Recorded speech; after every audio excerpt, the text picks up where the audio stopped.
Hello and thanks for tuning in. This week I'm going to continue the theme of the Traveller system generation using the 2008 book which I've got here, which is the book from Mongoose. I think they call it sort of Mongoose Edition 1. And in this mighty tome there is a world building section at the back where I do a process of running through doing a whole subsector, and then I started working on system by system. So I'm not going to go through a huge intro about how I've done that through this book this time. You can see that in the last two episodes. So I'm going to dive straight in and do some sort of creative system generation on the screen while I'm at it. So if I just switch myself over to the desktop view there and pop myself in, you can see, actually before I put my face on there, I shall just do a talk over here, and you can see on the right hand side here I've got my system map, which I haven't really named the subsector yet, but this is an entire subsector here. And what I did in the last session is I focused on Talon, which is an amber system, which means it's got a warning on there.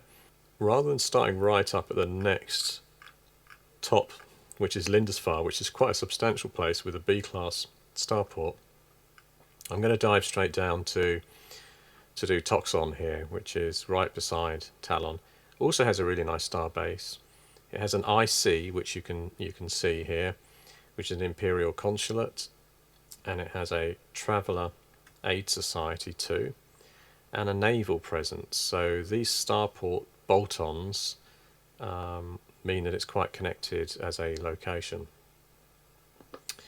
So yeah, that's going to be interesting in terms of it's the next jumping location for the players in my game. So they've got a jump one drive that they've got some shares in terms of a small spaceship, and they're going to do some trading, and the first port of call is Toxon.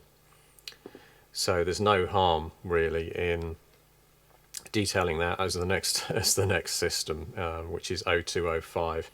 So if I come over to, so this is the one I did before. Obviously it's all filled out, and I dice roll as I work through. Then after I do all of the details, I did some background for it as well, which you can see in the last video. On subsector here, subsector should be 0205. Oops. Yeah, so that should be subsector 0205, and if I scroll to the top, we've got a system summary location. So straight away, if I fill this in, for those new to this, if you haven't seen the previous videos, I tap all this in manually because I want to do it as sort of part of the creative process. There's plenty of apps and other mapping systems available. Some people have done some really good spreadsheets where you just sort of click a button and it generates your entire subsector for you with every one of the hexes filled with the system, showing you what's there. But I prefer to work through step by step. So I know straight away when I generated the subsystem, I went through every one of the hexes and established whether they've got a gas giant or a starport already. So I know already this one, Toxon, that we're working on here. If I zoom into that as well so we can see. Yep, so now we can see Talon, which I did last week, and then Toxon here. Talon ended up being a weird little ice planet, basically, with a volcanized state. I'm hoping that Toxon turns out to be something a little bit more official, a bit more imperial, and less sort of warring political factions. So right, as I was saying, we know that it has a gas giant in Toxon. So you roll 2 to 9 normally, and that says that there's a gas giant. And the starport is a B. I think that's a class 8, is it? No, that's C routine, so it's 9 or 10. B, there you go. So it's good.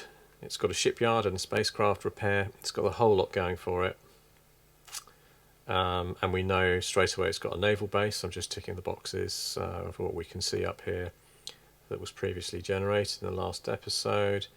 It's got a Traveller Aid Society, which helps out travellers. doesn't have a pirate base, but it does have an imperial consulate, an IC. So that's interesting stuff. Now we're on to actual new data.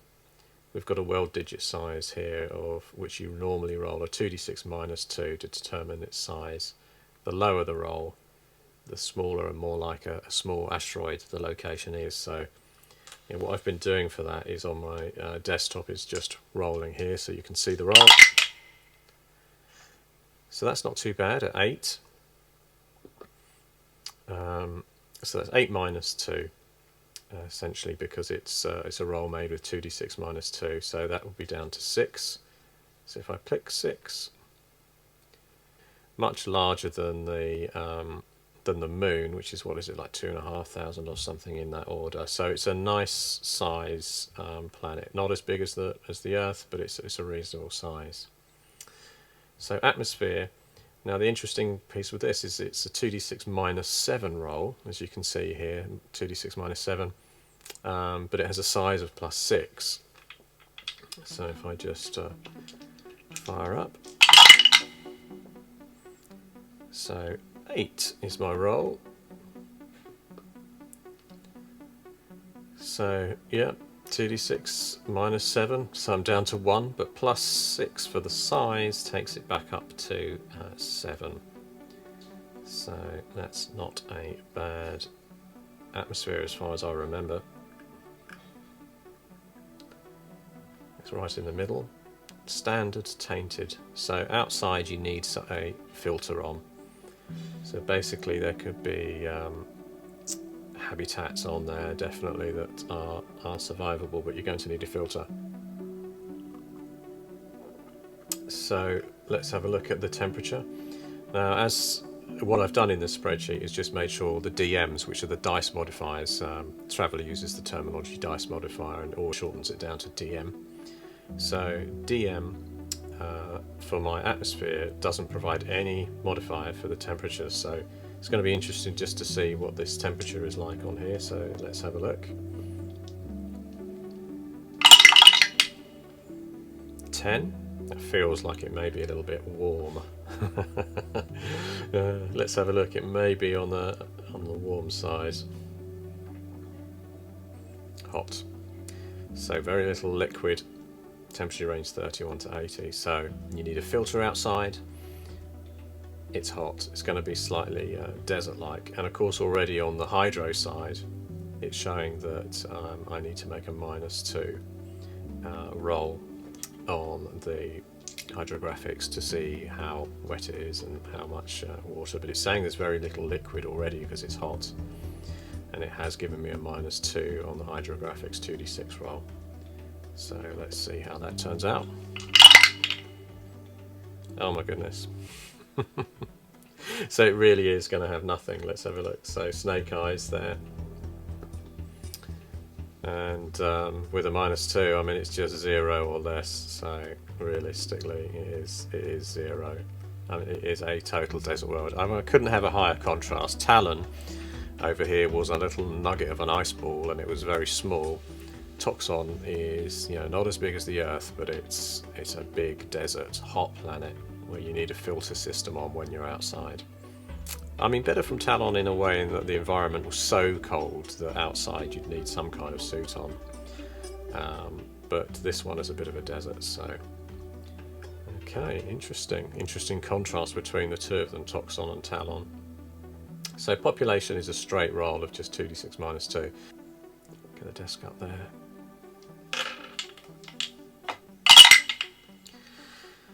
So 8 -2, so we're on 6. So that's actually going to be quite interesting. It is quite a large population.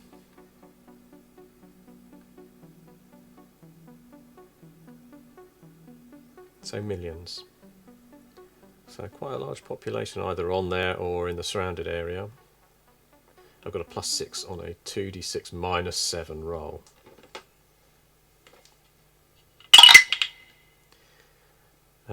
So that's interesting. So we're already on 9, so -7 we're down to 2, but we know we've got a +6 so from the population, so it's taken it up to 8.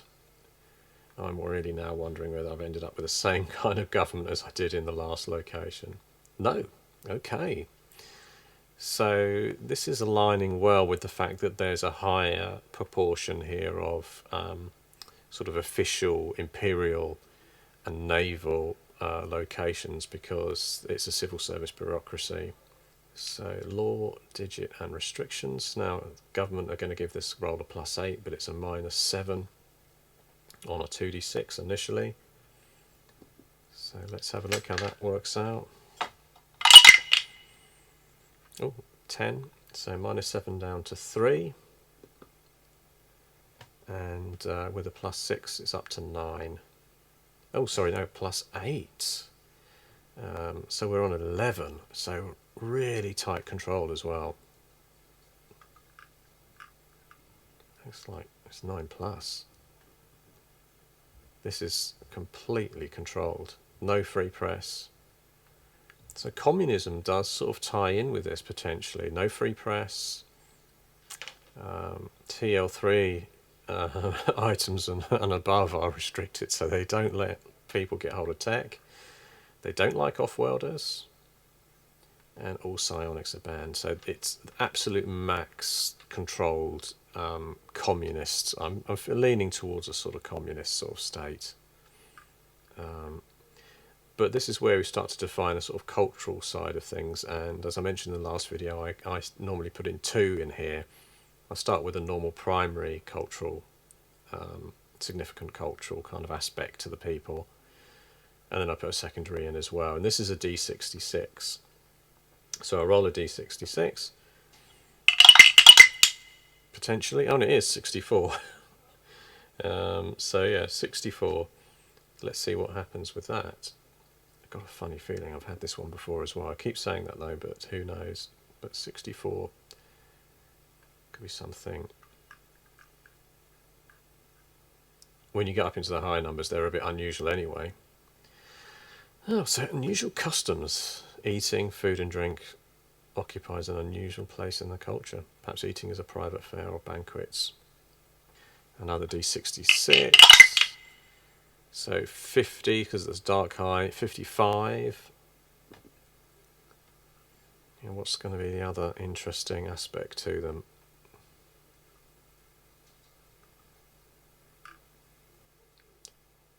Life cycle. Mandatory age of termination. Anagathics might be widely used to keep them alive. Families might be different, with children being raised by the state or banned in favour of cloning. I like the idea of cloning, like no children, because they've got so many controls here. They're a communist state, there's no children, they clone children, picking them for particular roles in society. Right, we need a worker, we need a politician, we need something else, a warrior, a soldier. So I like that. It's kind of secondary to their food habits, though, as their primary. So if the government is 0 or 7, you get a +1. If the government is 10+, you get a -1 on this, because they've controlled the other factions. So our government is, let's have a look. Our government digit is 8, so it's not 10+, but it's not 7 either, so it's no modifier. So it would be a straight 1d3 other factions. So 1d3 is just half a d6. So there's one other faction on the planet that are trying to do something or other. So yeah, this is either potentially 1 to 4 in there, but there's just one. So I just fill in the first one here, which is a 2d6 roll to determine the influence of these people. If I remember correctly, the higher the roll is, 9, the more influential this other faction is. So 9, let's see what happens. So they're a notable, significant group with good support. They could even be infiltrators from Talon, like people trying to establish a different way of life by some kind of outlaw underground community. And we now need to do the classic the government digit type. So I just roll 2d6. I just roll that now. So it's a 6.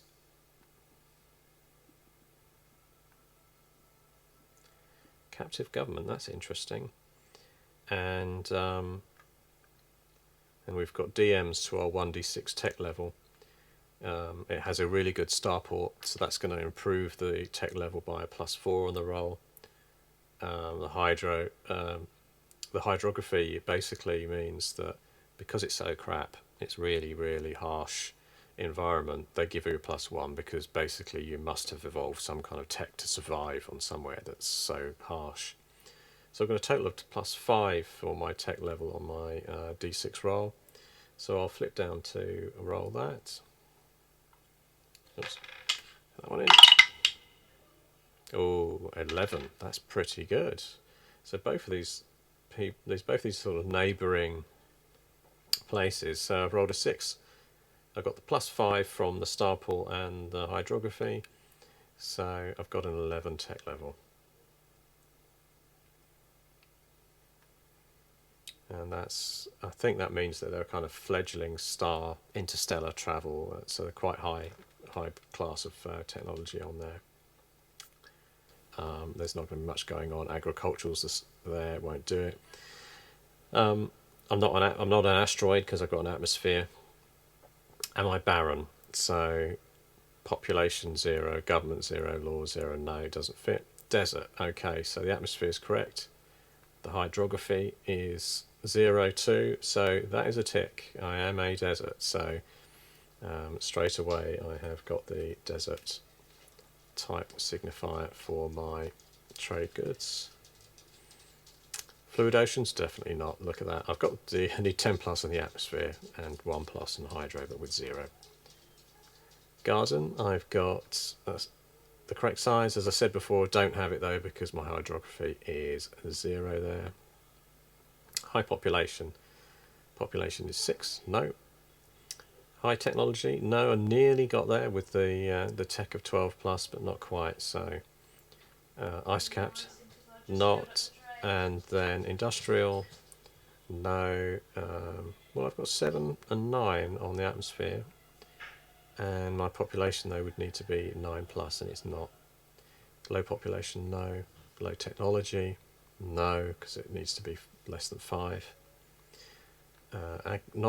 Okay, so NA, non-agricultural, 0 to 3 in atmosphere, no. No, so I had everything apart from atmosphere. It seems to be, considering this place is just a desert ball, it's amazing really to think that it actually has any kind of atmosphere, but it does. Poor, which is just poor trade, and well, nearly. My atmosphere was too good for that. Rich atmosphere needs to be 6 or 8, and population, so that was correct, but I'm not in there. Definitely not a vacuum, and definitely not on a water world. So trade good wise, it has desert. So that is interesting. It's not. It doesn't have a lot going on for it. It does have high technology, a significant communist state going on there, but not much else. So at least it's a start anyway.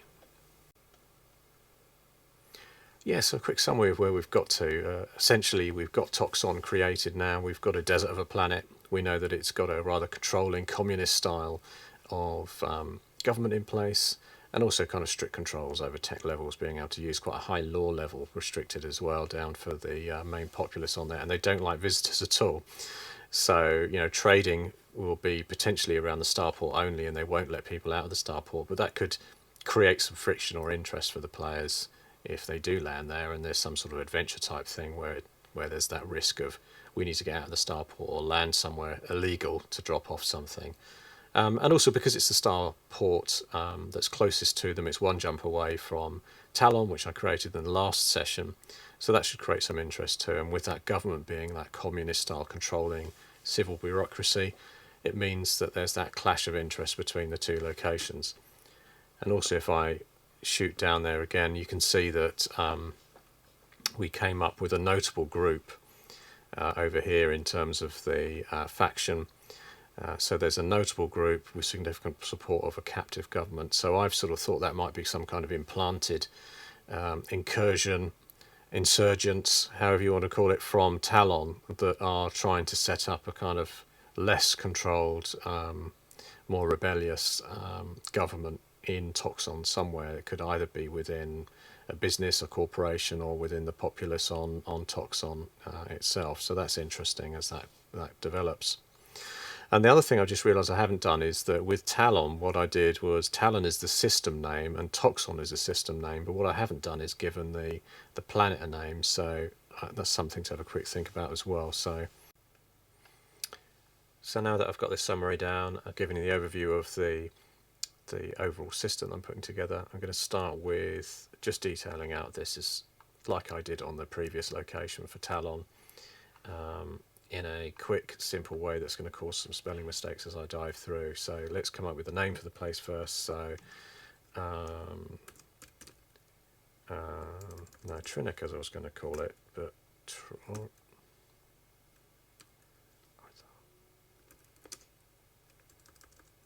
Orinthar.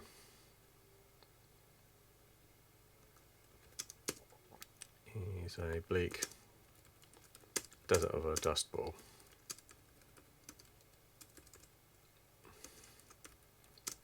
The 3 major population centres.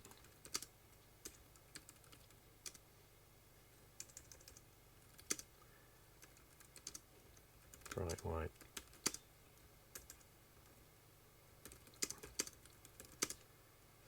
Gleam bright white against the heat, reflecting the heat.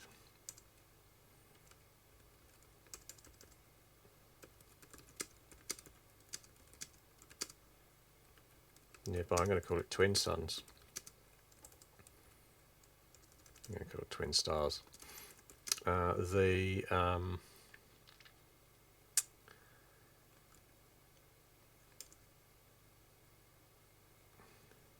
Say regular, let's go regular storms maybe, regular.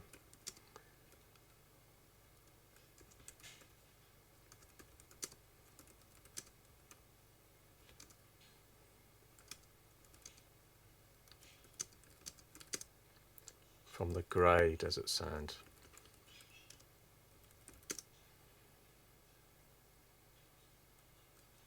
And the atmosphere.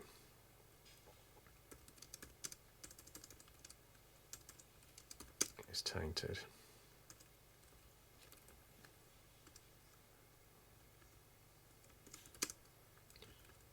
Population is in the millions. And I mean, what did we say that they had? Such a poor place, they don't have much. They have good tech. I'm trying to remind myself. They just have desert materials.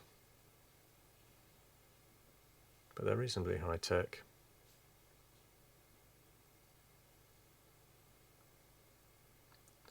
Well, I'm going to say they're traders. Banking traders.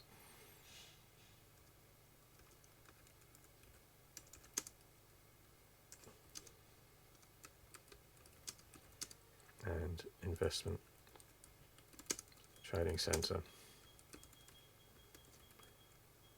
Relying on imported.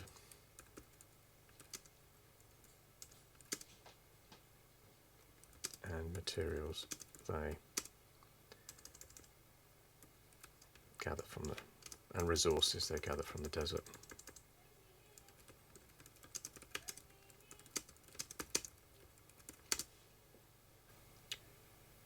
So something about the eating habits that they've got, which came up out of their cultural stuff. So I was going to say business and trade deals.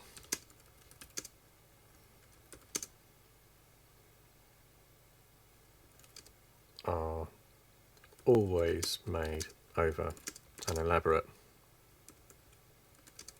meal and long drinking session.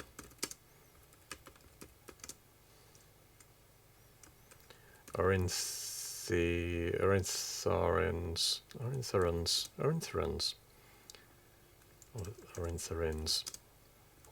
are known to and 4 are known for these long, sometimes challenging, these long feasts.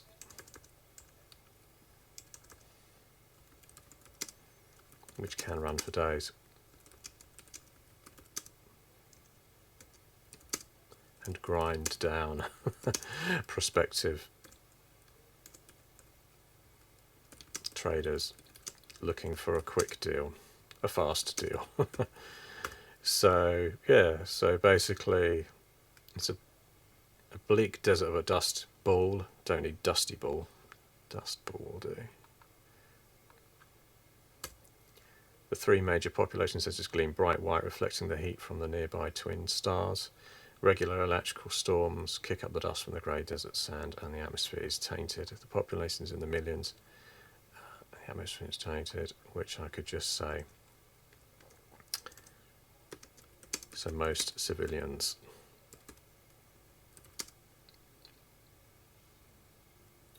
So most Brazilians reside fully inside.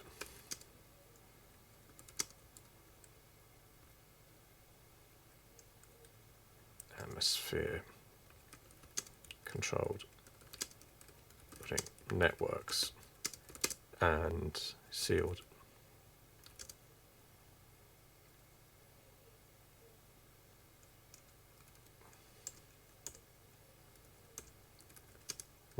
Rail tubes, I just call them.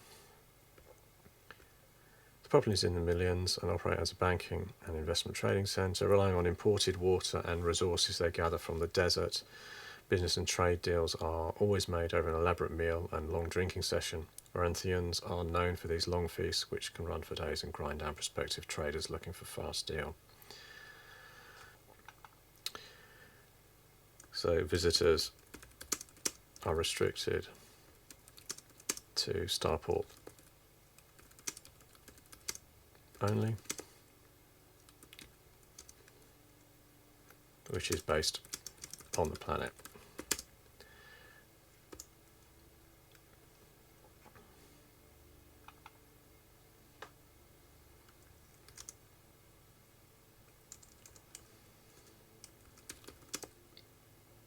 Only special legal and business trade execs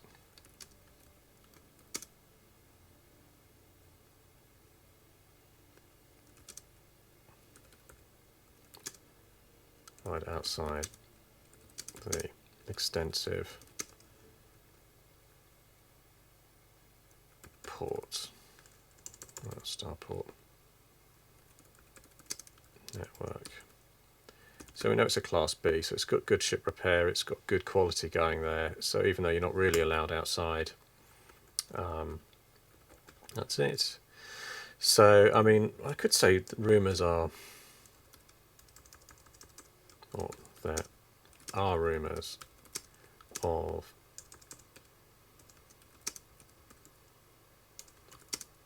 ancient alien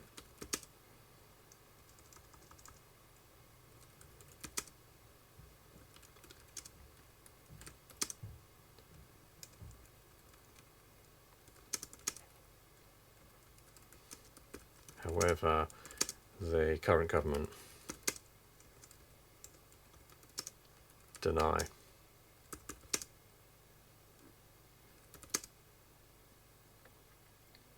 this and have stopped all imperial or just imperial consulate efforts to make initial on various locations of the sites.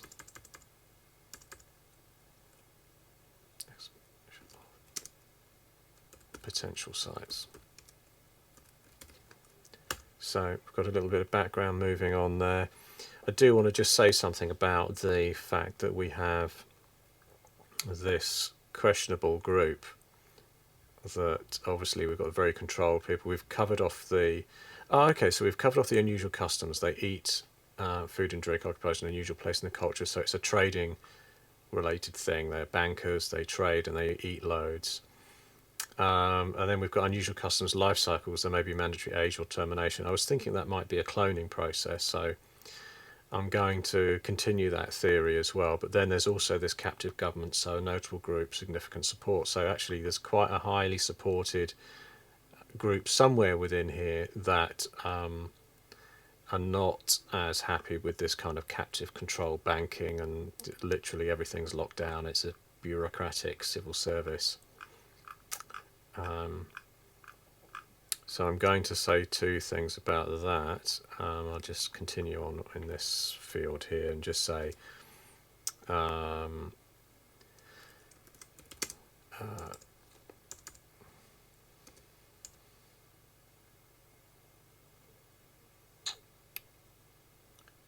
all adults are sterile on Orinthar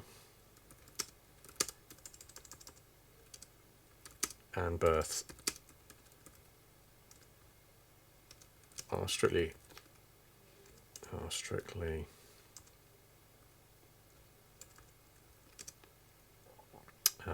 by cloning process.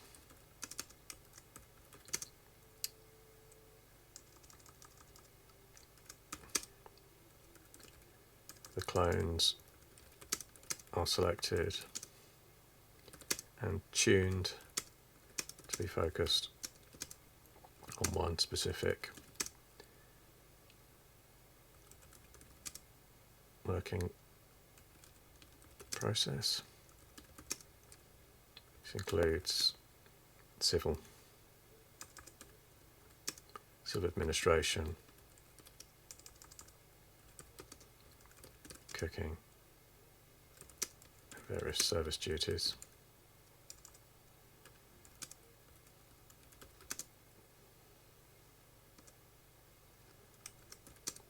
The Orinthians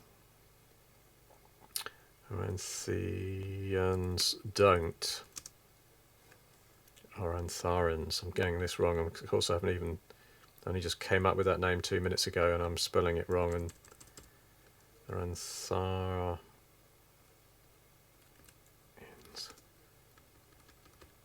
don't have any science or research facilities.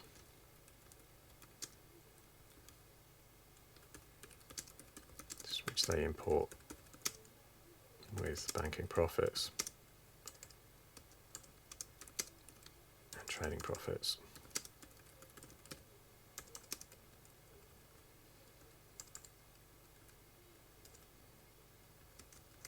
They do have a small private army.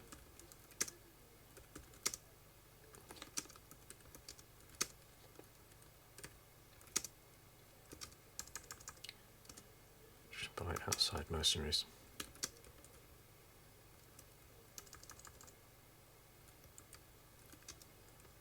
Operatives. So yeah, I'm going quite a long way with this, but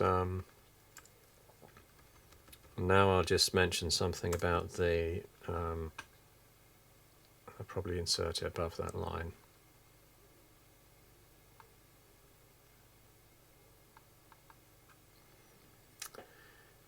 So a significant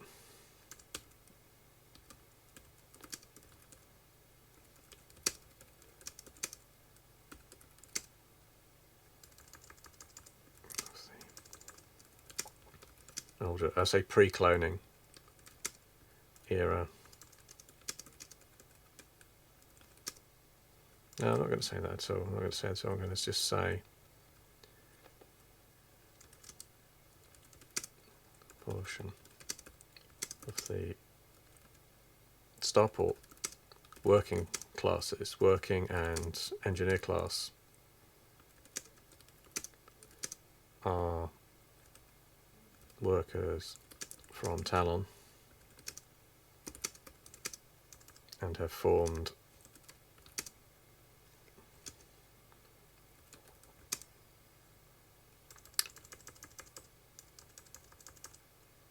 and have an objective.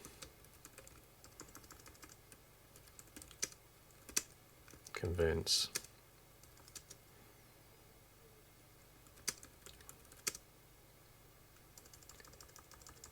various factions.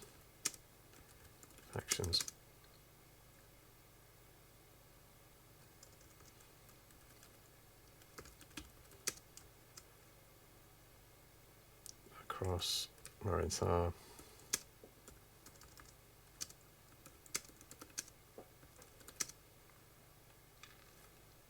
They could do better by taking control.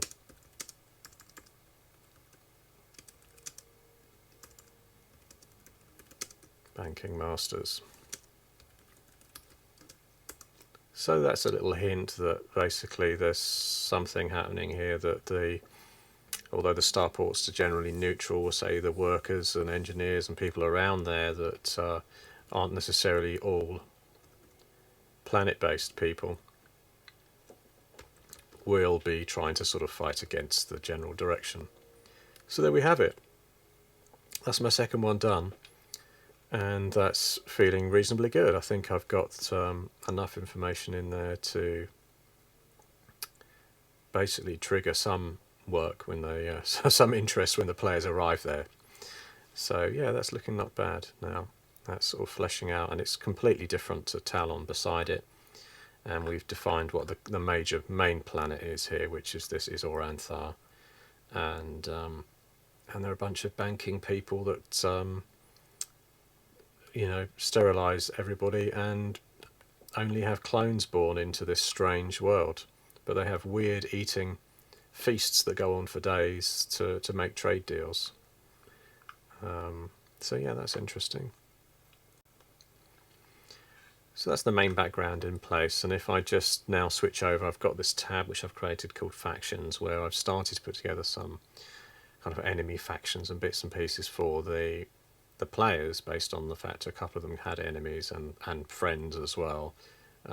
So far I've just come up with a few enemies which I could refine a bit, but so essentially I've come up with a guy called Varnaf that's a rogue trading type guy. He runs 3 small trading ships, and so I've said that you did a deal about some contraband but ended up handling him. So handling information.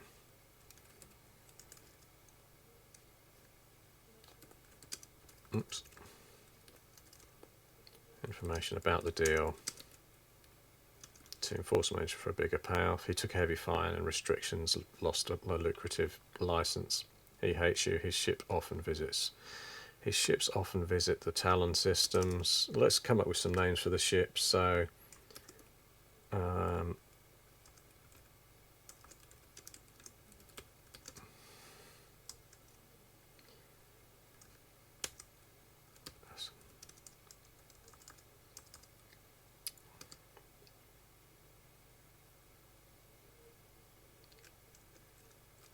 I'll call it all bite.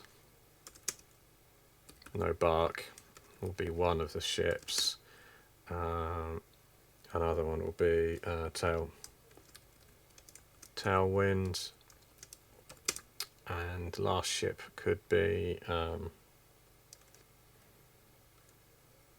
let's just say Packmaster. So yeah, 3 ships that are trading ships of his. I won't go into any more details, but it's a reasonable start. They may run into this person. Obviously, he occasionally visits Talon. He may have a couple of those ships, maybe either jump 2 or jump 1. So he'll be trading in the region. So someone they could bump into occasionally, and they don't like him. Well, one of the players has an enemy of him. So I've got Yon Talker, Hired Killer, and sometimes Agent of the Imperium, was after you with a mark. You blew his leg off and dumped him. He survived and hates you, but you don't know if he's still alive in the system. So this guy maybe is more of a drifter or a killer. He's a hired killer. So I don't know where he is, but that's a reasonable okay as a background. And then I've got Olsen Rourke, significant figure in Talon, a winner of multiple ice schooner races. If you've watched the previous video on me creating the Talon system, there's these kind of competitive ice schooner races that are deadly, and the winners end up with big money and potential positions of power as well across the icy surface of the planet Toyd. So he lives in the Jade Heights, the only rocky mountain range on the ice ball of the planet. I'll call it on the ice ball. And home of many elites. They have fantastic villas with vista views over the ice. He owns a lot of business interests. I'll just say many. Many business interests, and takes a hands-on interest in large extended fleet of leased and mortgaged ships. Very wealthy, and you're upset when you dug up information on some genetic material trades. You were silenced because it was information no one believed, but all the same, you know he's aware the info is in your hands. So for me on this one, I might say, again here, Olsen has, because I've now just developed Toxon, has strong links with Toxon. Toxon through various trade ventures. So he also secretly invests in insurgents on Toxon in the Toxon system.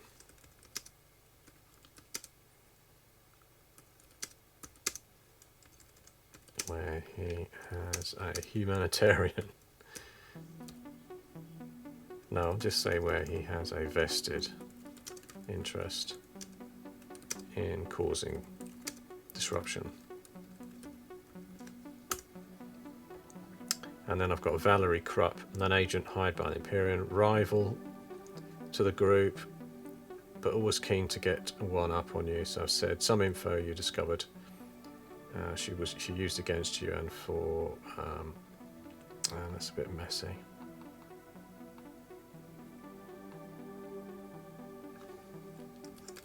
She has at times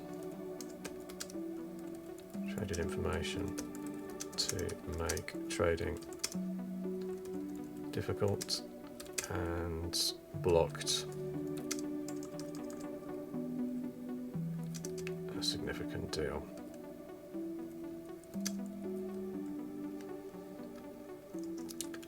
She also made America a vital data that took away all your credibility. You are sure she was on the payroll of Olsen Rourke, a possible double agent that turned you over.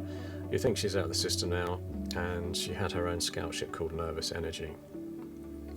So the other thing I'm going to do with the players, this Olsen Rourke, who's this big investor on Talon with links to Toxon, I'm going to say he leases them their mortgage on their ship, which they actually ended up rolling up a ship that needed a lot of maintenance to increase the number of shares they had on it as well. But I'm going to say he's going to be trouble for them because he actually owns their ship as well, although they don't know it's through like a third-party leasing company or something. So he's keeping an eye on them from a distance, but they have some information on him as well. But it was too big a piece of information to be used openly, otherwise they would get into trouble themselves with all his connections.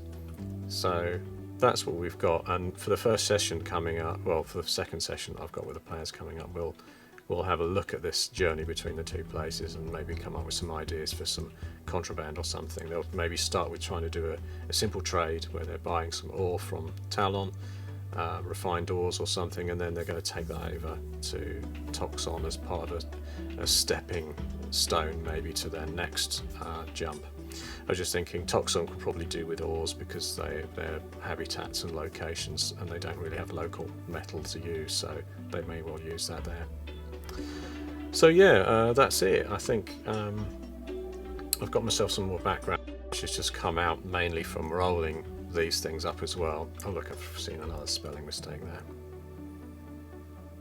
Civilians spell wrong.